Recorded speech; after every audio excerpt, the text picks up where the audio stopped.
Awesome. So we have Greg here. He stated earlier that he was in training. So my question for him is, in your particular role, do you utilize strategic capacity management? Yeah, so a couple different ways there. So Raising Cane's is a little bit different as far as how our management team is structured. Most concepts have, it's 4 or 5 managers per restaurant, and that's pretty much it. For us, our management pars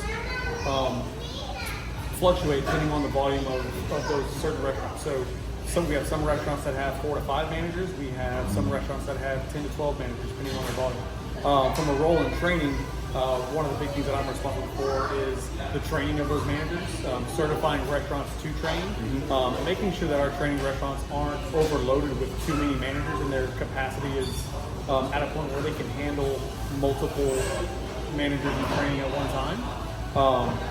So we're not overloading them, and those managers are still getting the training that they need in order to be successful and get out of training. Awesome, man. Good answer. Appreciate it. That's great. Do you have any, or could you talk a little bit about the supply chain strategy?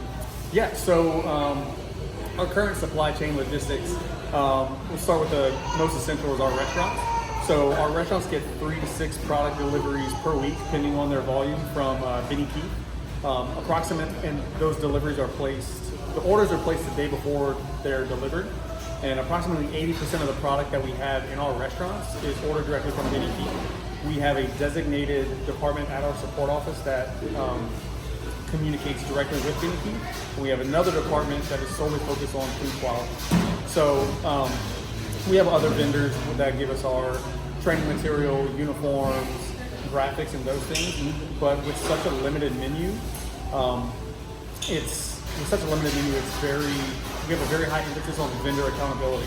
So we have, including an automated system that if we have any issues with products that we receive, we submit those issues and our support office communicates directly with our vendors so that we can hold them accountable and follow up. Okay.